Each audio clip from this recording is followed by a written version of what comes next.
Have you ever wondered about the silent battles being fought on the world stage, far from the public eye? Well, let's dive into one such unseen battlefield, simmering beneath the surface of the South China Sea. Here a quiet but critical fight is in progress, one that might pull superpowers into a collision and send shockwaves through the world economy. The key players in this silent drama are none other than the USA and China. These two superpowers, with their intricate web of alliances and rivalries, are locked in a delicate dance of power. Now, you might be thinking, why the South China Sea? What's so special about this patch of water? Well, think of the South China Sea as a chessboard in the global game of power. It's a region of strategic importance, a critical artery of global trade, and a potential flashpoint for military conflict. It's where the East meets the West, where the interests of the world's two biggest economies intersect and often clash. But this isn't just about military power or political dominance. There's a lot more at stake. The South China Sea is a lifeline for global commerce. It's one of the busiest shipping lanes in the world, a conduit for a third of the world's maritime trade. Any disruption here could potentially ripple across the globe, impacting economies far and wide. And yet, this battlefield remains unseen, often overlooked amidst the cacophony of daily news. But the ripples of this quiet fight are felt from Washington to Beijing, from Wall Street to the Great Wall. The question is, how might this tug of war in the South China Sea affect you, sitting halfway across the world? But what exactly is at stake here, and why should you, sitting halfway across the world, care about this? Keep watching until the end for the answer. And hey, if you enjoy learning about global politics and its intricacies, consider subscribing and liking this video. It helps a lot. What makes the South China Sea so desirable, so contentious? Now that's a question that's been echoing in the halls of diplomatic gatherings and global politics forums. Let's break it down. The South China Sea is a treasure trove of resources. The seafloor is brimming with oil and natural gas, a modern-day black gold rush. The waters are teeming with fish, providing a vital source of food for many nations. It's not just about what's beneath the waves, though. Above the surface, it's one of the busiest shipping lanes on the planet. Almost a third of global maritime trade passes through this body of water every year. It's a lifeline for global commerce, connecting economies and pumping the heart of international trade. Now, with so much at stake, it's no wonder the South China Sea is a hotbed of territorial disputes. Several nations lay claim to parts of it, each one eager to secure its share of the bounty. But these disputes aren't just about drawing lines on a map. They're about control, influence, and power. They're about national pride and economic survival. China, Vietnam, the Philippines, Malaysia, Brunei, and Taiwan, each one has its own stake in this maritime game of chess. And it's not just about these nations. The ripples of these disputes touch far beyond the shores of the South China Sea. They affect relations between major powers, like the United States and China, pulling them into a delicate dance of diplomacy and deterrence. Imagine a tug of war with the South China Sea as the rope. Each nation is pulling for its own interests, trying to gain the upper hand. But this tug of war isn't just about who has the strongest grip. It's about balance. It's about maintaining stability in a region that's crucial to global prosperity. But how does this ongoing tug of war affect the global economy and, more importantly, you? That's a question we'll delve into as we navigate through this intricate web of geopolitics. So hold tight and keep watching. Picture this. A single stone thrown into a pond creates ripples that reach the farthest edges. Now, imagine that on a global scale. Just as the stone disturbs the peaceful water, conflicts in one corner of the world can send shockwaves through the global economy. It's like a sneeze in a quiet library. It's unexpected, disruptive, and can cause a reaction from everyone in the room. Consider an apple. You buy it from your local supermarket, but have you ever thought about its journey to get there? It might have been grown in a far-off country, picked by local farmers, transported by a shipping company, distributed by a wholesaler, and finally sold to you by the supermarket. Now, imagine if a conflict arose in the apple's country of origin.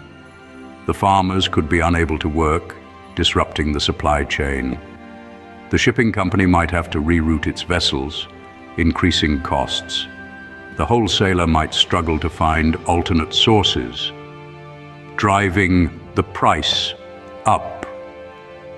At the end of this chain, you're paying more for your apple, or maybe you can't even find one on the shelves. That's the ripple effect. And in our interconnected world, these ripples can turn into waves impacting industries, economies, and lives far removed from the original conflict.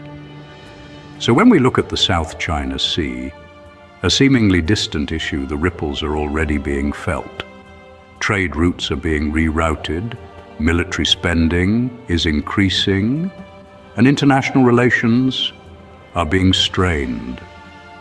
We live in a global village where a flap of a butterfly's wings in Brazil can set off a tornado in Texas, as the saying goes. The South China Sea might seem a world away, but in our global economy, we are all in the same pond. So what happens if the tensions escalate in the South China Sea? Ever heard of the domino effect? One domino falls and it sets off a chain reaction. Now let's paint a picture with words. Imagine the South China Sea as a giant domino, precariously balanced. If it were to topple, the repercussions would echo far beyond its waters. Let's delve into some potential scenarios. If the situation in the South China Sea escalates, the domino could be nudged. This could cause a ripple in the waters of global trade. The South China Sea isn't just any body of water. It's a vital artery for global trade. Over a third of all the world's shipping passes through here. So, what happens if this artery gets blocked? Well, trade could be disrupted, and there would be an immediate economic impact. Shipping lanes would need to be rerouted, resulting in delays and increased costs. These costs would then be passed on to consumers worldwide, leading to a rise in prices for everyday goods. But the domino effect doesn't stop there. The economic impact could also lead to political instability. Countries dependent on trade through the South China Sea could be drawn into the dispute, and international relations could be strained. The dominoes continue to fall, one after the other, each one affecting the next in line. We're not gloom mongers, but it's critical to understand the potential consequences. It's a reminder of how interconnected our world is and how a situation in one corner of the globe can have far-reaching effects. However, let's not forget, the domino is still standing.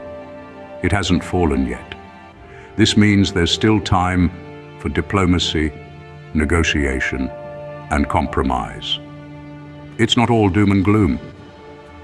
But could there be a peaceful resolution to this complex issue?